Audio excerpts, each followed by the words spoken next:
السلام عليكم ورحمة الله وبركاته، وأهلا وسهلا بكم في قناة خواطر صيدلي. إن شاء الله هنتكلم اليوم عن أشربة السعال أو منتجات السعال. السوق مليان من هذه المنتجات، وهذه بعض المنتجات التي بتشوفوها هذه موجودة في السوق اليمني. طبعا بعض فيها في الصيدليات، يعني ممكن نقول ضعف هذه المنتجات أو أكثر. طبعا يجي أقراص، يجي شراب، يجي أمبولات، وإن شاء الله نحاول نلم الموضوع بحيث أنه هذه تؤرق الصيدلاني بالذات الخريج أثناء الممارسة أو أثناء بعد التخرج بداية العمل في الصيدلية. كلنا نعرف السعال أنه رد فعل فجائي نتيجة لطرد أجسام غريبة من الجسم، قد يكون ضار أو مرهق إذا كان سعال جاف أو تحسسي، وقد يكون نافع إذا كان السعال طارد للبلغم أو سعال برودكتيف أو منتج للبلغم. كلنا نعرف أنواع السعال، يا أما يكون برودكتيف كف سعال منتج للبلغم، وهذه نعمة بحيث أنه نصفي الصدر من البلغم ويساعد المريض على التنفس ونستخدم هذا الشيء، يا أما اكسبكتورانت طارد للبلغم، يا أما نستخدم ميكولايتيك أو سكريتولايتيك المذيبات للبلغم مما يسهل خروج هذا البلغم. النوع الثالث من السعال التحسسي أو الإريتيتنج كف، وهذا ناتج عن استنشاق الغبار، التراب، طبيعة عمل الإنسان، التحسس من أشياء معينة كالعطر والبخور وغيرها عند التعرض للروائح أو حتى للبرد. إذا تعرض واحد للفحة برد ممكن يتحرك عنده السعال التحسسي. لما ندخل على المنتجات الآن بشكل سريع، لأنه معنا 10 دقائق إن شاء الله نلخص الموضوع كامل في 10 دقائق. نبدأ عن الأصناف الموجودة في السوق لعلاج السعال.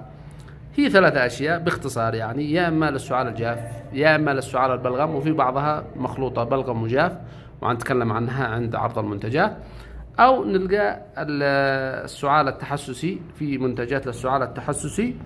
وآخر حاجة ممكن نلقى أدوية السعال مع توليفات أو خلطات البرد والزكام. ممكن نلقى مثلا الشراب مثلا طارد للبلغم، مضاد للحمى، مضاد للزكام، ومضاد للسعال الجاف أو السعال البلغم. وهذه الأصناف ممكن تكون نلقى مثلا في تركيبات معينة: دوكسيلامين مضاد للحساسية، برومهيكسين طارد للبلغم، أسيتال سيستين مذيب للبلغم عفوا، لوراتيدين والديسلوراتيدين والسيتريزين والليفوسيتريزين هذه كمضادات للحساسية، سودو إفيدرين والفينايلفرين زي ما كلنا نعرف مضاد للاحتقان. وممكن نلقى الكلورفينرمين مع هذه كلها ممكن نلقاها مع الباراسيتامول والأيبوبروفين تحت مسمى علاج البرد والزكام أو أعراض البرد والزكام، وأغلبها بتكون أقراص، وفي بعض الأحيان نلقى شراب للأطفال. هذا نوع من المنتجات الموجودة في السوق. في منتجات موجودة في السوق تحتوي على الديكستروميثورفان أو الكودايم فوسفات أو التوبيميريت أو النسكابين. هذه الأربع الأصناف إذا لقيناها في أي منتج نعرف أنه المنتج هذا للسعال الجاف. إذن ممكن نلقى أدوية السعال في خلطات البرد والزكام، ممكن نلقاها على شكل مضاد للسعال الجاف تحتوي على ديكستروميثورفان أو كودايين أو توبيميريت أو النسكابين. هذه الأربع الأصناف إذا لقيناها في أي منتج للسعال اعرف أنه للسعال الجاف. النوع الثالث هو للسعال البلغم. المنتج للبلغم هو شقين: يا إما يكون طارد للبلغم زي الصوديوم سيتريت والجويفنزين والجليسريل جويكولايت، أو يكون مذيب للبلغم الذي هو سكريتولايتيك أو ميكولايتيك مثل البرومهيكسين والأمبروكسيل والمنتجات العشبية مثل الآي في وغيرها. إذا لقينا هذه المواد نعرف أنه المركب هذا طبعا إضافة إلى الأمبروكسول والبرومهيكسين والأسيتايل سيستين والكربوسيستين، هذه الأصناف نعرف أنها من طاردة أو مذيبة للبلغم عفوا، والإكسبكتورانت التي تكلمنا عنها طارد للبلغم. في ملاحظة بسيطة في طارد ومذيب للبلغم أنه حدة السعال بتتحرك مع شرب شراب الذي يحتوي على طارد للبلغم أكثر من مذيب للبلغم الذي هي الميكولايتيك، نتيجة أنه بيعمل إريتيتنج أو عملية تهيج أو يعني استدراك السعال بحيث أنه المريض يخرج البلغم هذا الذي بيضايقه في صدره ويمنع من سلاسة التنفس لدى المريض.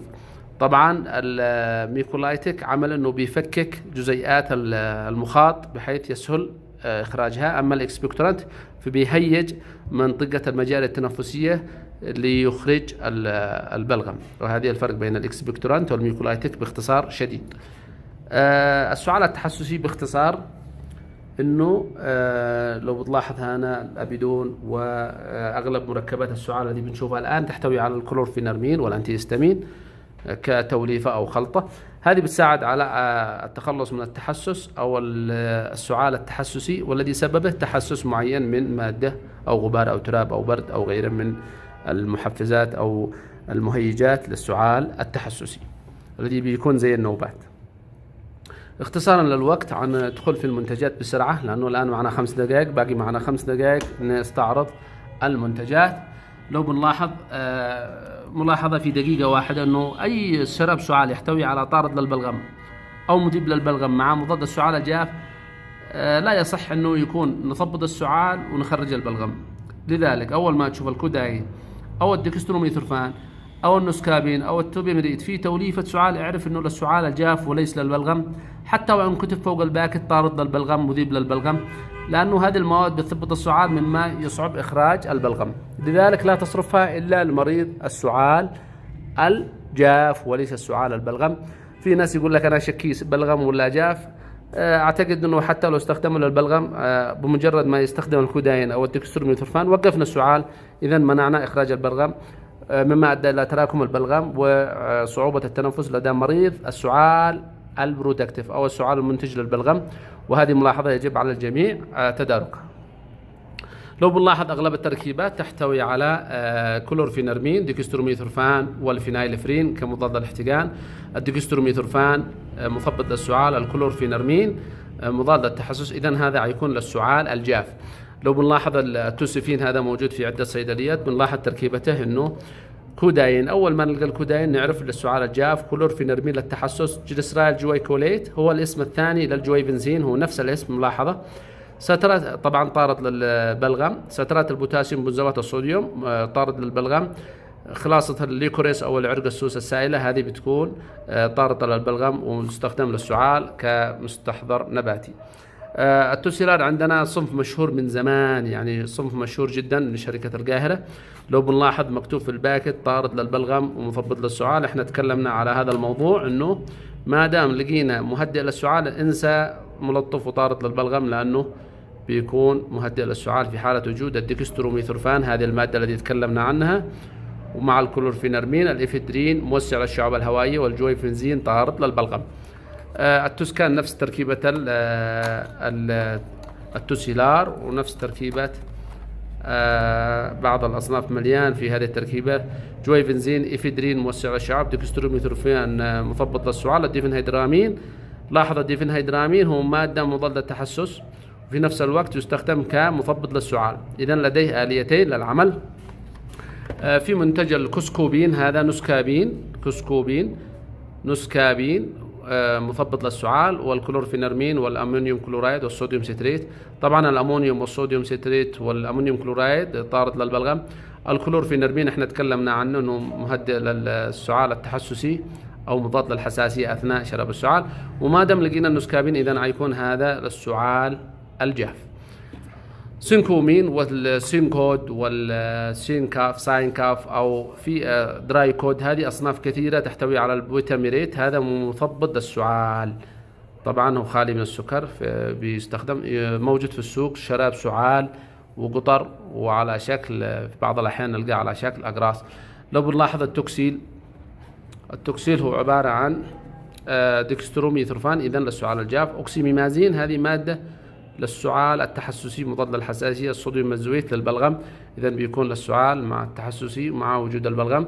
البيفيد زي ما نعرف كلنا أنه 3 أنواع للسعال البلغم مع السودو إفيدرين. لو بنلاحظ تركيبته تريبلوريدين والسودو إفيدرين والجويبنزين.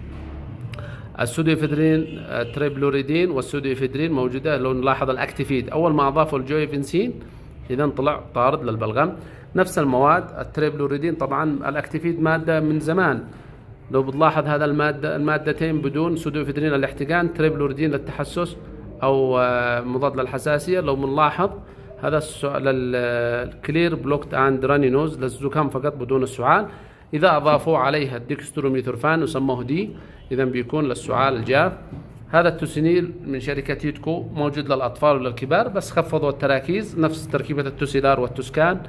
لو بنلاحظ فهذا للأطفال مناسب من سن 2 إلى 6 سنوات، وفي معنا الكبار من 6 سنوات وما فوق. ندخل على التركيبات. إذن كل ما سبق بيكون مضاد للسعال الجاف. الآن ندخل على التركيبات العشبية. لضيق الوقت ما عندناش نطول في التركيبات العشبية، لكن اعرف إنه التركيبات العشبية بتكون آمنة في حالة الضغط والسكري والحوامل والأطفال. في ناس بيحببوها، إضافة إلى وجود العسل والمواد المساعدة على طرد وتسهيل البلغم وتهدئة السعال. العسل ممتاز، البروبولسيف هذا لو بنلاحظ فيه غذاء ملكة النحل، في مادة المواد ممتازة، منها لو بنلاحظ التركيبة هني عسل ومنتجات المنثول، طبعا الزعتر والثايم الزعتر والمنثول، النعناع. هذه أشياء يعني بتلطف، وبتكون الزعتر ممتاز للسعال بشكل عام. وفي معه يعني التركيبة داعمة للمناعة. والأسيرولا هذا يعني نبتة مصدر لفيتامين سي، هذا بيكون ممتاز للسعال بشكل عام. لو بنلاحظ البرونكيل هذا عبارة عن توليفة لعلاج السعال، وبتكون فيها عرق السوس والزعتر واليانسون والشمر. تركيبة نباتية ممكن نستخدمها في حالة السعال الجاف والسعال البلغم. البروسبان لو كلنا نعرفه، طبعا الشركة الألمانية الذي هو نفس الايفكس، خلاصة أوراق اللبلاب أو الاي في ليف سيرب ويجي قطر. هذا منتج آمن جدا للأطفال وللكبار، لمريض الضغط ومريض السكر، لأنه خالي من السكر أغلبها. بس بنلاحظ للحوامل انه ما بيحببش واحد يستخدمه للحوامل، لانه بيأثر على اعتقد واحد من الهرمونات، يا اما الاستروجين او البروجسترون. لذلك بنحبب الانواع الثانيه مثل الجوافه والكوفول هذا الذي بتشوفوه. في معنا منتج للسينا دراي وسينا ويت، هذا الواحد للسعال الجاف واحد للبلغم. والكروكس هذه منتجات نباتيه ممتازه. الكوفلت ممتاز حتى اذا في حمل، مناسب. السكر اعتقد في السكر ما بيناسبش. الانثامكس عباره عن اعشاب مستخدم للاطفال، في نوعين تحت 2 وفوق 2، ممتاز للاطفال. البرونكوميد نفس الشيء، نفس البرونشيكم. والميلور نفس الميروزم، الميلور للسعال الجاف والبرونكوميد للسعال البلغم. طبعا الشركات الالمانيه غير موجوده، هذه عباره عن شركات يمنيه نفس التركيبه. الان كملنا المنتجات العشبيه او بعض المنتجات العشبيه. ننتقل للطارد للبلغم. طبعا طارد للبلغم معناها بيسهل تفكيك البلغم ليسهل خروجه. لو بنلاحظ البيسول البرومهكسين هو بيتحول في الجسم إلى أمبروكسول. هذه المادتين ممتازة للبلغم وكطارد للمذيب للبلغم. طبعا الامبروكسول الميوكوسولفون تبع شركة بوهرينجر انجلهايم، وهذا الشركة اليمنية. البيسولفون نفس الشركة، موجود سولفين وموجود بيسول شركة سبا فرما، وهذه شركة أتكو تبع الوكيل الورافي. طبعا هذه ممتازة وبيجي منها قطرات وبيجي منها شراب. التوسفين حذفوا منها الكودايين وخلوه للسعال البلغم، وهذا الأفضل لأنه بلغم وجاف ما يمشيش الحال. إذا بيكون هذا للسعال البلغم، والأحمر الذي مع الكودايين للسعال الجاف. كالميكس هذا منتج للسعال البلغم لأنه يحتوي على الديفينهيدرامين زي ما قلنا، مضاد للتحسس ومثبط للسعال بشكل خفيف، لذلك يستخدم للبلغم. كلورايد الأمونيوم وسترات الصوديوم ما قلناش للسعال الجاف، بس ينفع شوية للسعال الجاف نظرا لوجود الدايفينهيدرامين. الأمبريكس هو عبارة عن أمبروكسول نفس البيسول والبيسولفون. في شركة شفاكو معها شابينيل، لو بنلاحظ تركيبته بيكون أمونيوم كلورايد ومنثول والدايفينهيدرامين نفس تركيبة الكالميكس.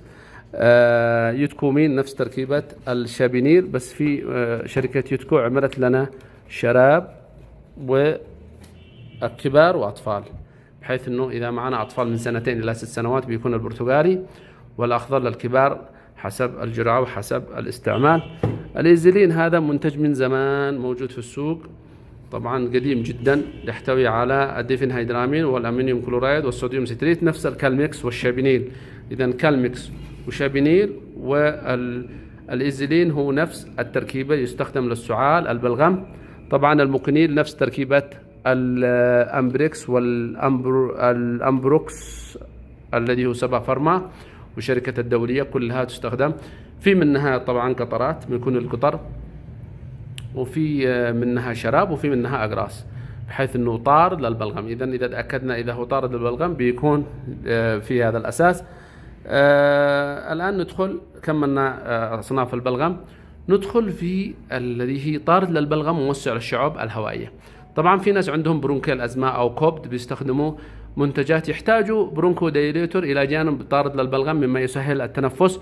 لو بتلاحظوا هذا من زمان الفركولين يحتوي على شركة فاركو سلبيوتامول برونكو دايليتور، والأمونيوم كلورايد طارد للبلغم. إذا بيسهل خروج البلغم ويوسع الشعب الهوائية لمرضى الكتمة أو ضيق التنفس أو الكوبد COPD. نلاحظ هذه شركة هندية ريفبرا تبع هيلثي فارما، امبروكسول، جويفنزين، تربيوتالين، منثول. طبعا يا اما نضيف تربيوتالين يا اما نضيف السلبيوتامول كموسع للشعب، جويفنزين طارد للبلغم، منثول ملطف، امبروكسول مذيب للبلغم. اذا بيكون ممتاز في حالة صعوبة التنفس مع وجود بلغم. نفس التركيبة للاسكوريل، هذا صنف من جلين مارك، شركة قديمة جدا. نفس تركيبة بس بدل ما هو امبروكسول في الشيستكوف هنا بيكون برومهيكسين. طبعا البرومهيكسين برودراك يتحول الى امبروكسول في الجسم. في شركة اسمها شركة العابد الوكيل اسمها ألفا، هذا من زمان. لو بنلاحظ التركيبة برونكو دايليتور وكف سبرسنت اند فور برونكيال أزمة، تربيوتالين، برومهيكسين، منثول، جويفنزين. إذا طارد البلغم موسع للشعاب الهوائية. هذه أهم ما موجود في السوق من منتجات طارد للبلغم موسع للشعاب الهوائية. طبعا في أقراص إذا المريض ما يحبش إنه يشرب شراب، إما نجيب له برونكورس مثلا، هذه شركة روسية، أمبروكسول أقراص أو أمبروكس. أو إذا كان السعال جاف في السوق توسيلار. التوسيلر هذا مثبط للسعال، بس حذار إنه يصرف. في ناس بيستخدمه كإدمان اللي يستخدم عدة أقراص، 5-6 أقراص، لذلك نصرفه بحذر في حالة التأكد من أن المريض يستخدمه للسعال الجاف. كذلك هذه الشركة الأكسل الماليزية برومهيكسين أقراص. في معانا البروسبان، طبعا نسينا ما نجيب الشراب. هذا منتج ألماني، خلاصة أوراق اللبلاب أو الأي في ليف دراي اكستراكت. يوجد منه على شكل قطرات للرضع، وشراب للكبار، وفوار وتحاميل. فوار للذي ما يحتاجوش الشراب أو ما بيستسيغوش الشراب، وفي تحاميل حتى للذي ما بيستطيعش انه يكون عن طريق الفم. منتج ممتاز. طبعا في حالة الشديدة أو في حالة العناية المركزة أو في حالات الكوما أو في الحالات الذي رقود، ممكن نستخدم الأسيتال سيستين كمنتج ممتاز. في حالة الانجكشن يكون ممتاز جدا، ويخلط مع المغذية ويستخدم عدة مرات إذا عندنا شيست انفكشن أو في حالة الكورونا أو مثلا كوبد أو مرض كرونيك أو أكيوت، فبنستخدم الأسيتال سيستين على شكل حقن في حالة الإصابات الحادة أو الشديدة. طبعا الأطفال من الولادة وما فوق بنحبب الميني جوافة، لأنه في خلاصة الحبة السوداء وخلاصة الجوافة. تركيبة ممتازة وآمن للأطفال. الرضع زيت حبة البركة وزيت الشمار وزيت القرفة، وطبعا خلاصة التوليو وأوراق الجوافة. هذا بيكون خيار ممتاز بالذات للرضع يعني صغيري السن. طبعا الايفكس نفس البروسبان يجي على شكل اي في ليف دراي اكستراكت اورال دروبز للرضع والاطفال تحت 6 شهور او تحت السنة وما تحت. بيكون خيار ممتاز وآمن للأطفال بالذات المواليد والرضع. طبعا تكلمنا على البروسبان، يجي منه قطرات نفس الايفكس. اذا هذا الايفكس والبروسبان بيكونوا نفس التركيبة. أخيرا أنه ممكن نستخدم للسعال التحسسي ديكساميثازون مع كلورفينرمين. طبعا موجود عدة أصناف من هذا التركيبة، هذا أبيدون أشهرها. طبعا لا نصرف هذا الصنف لمن هب ودب، لأنه فيه ديكساميثازون والكورتيكوستيرويد أعراضه الجانبية شديدة، لذلك وجب الحذر وصرف هذا الصنف للسعال التحسسي والحالات خاصة وعن طريق إشراف الطبيب. إن شاء الله أكون قد حاولت أني ألم في عجالة، ولو ان احنا زيدنا، احنا قلنا 10 دقائق، بس الموضوع يحتاج اكبر. هذه بعض المنتجات، طبعا السوق فيه اكثر من هذه المنتجات، لكن هذه اكثر اصناف موجودة في السوق. اتمنى ان يكون الاستفادة منها ممتازة. في ملاحظة أخيرة إنه إذا لقينا شرب سعال فيه طارد للبلغم أو مذيب للبلغم ومهدئ للسعال الجاف، طبعا هيكون مهدئ للسعال الجاف، ونصرف حاجات ميكولايتيك أو اكسبكتنت خاصة بالسعال البلغم. أتمنى أن تكونوا استفدتوا من هذه الخاطرة في عجالة، والسلام عليكم ورحمة الله وبركاته.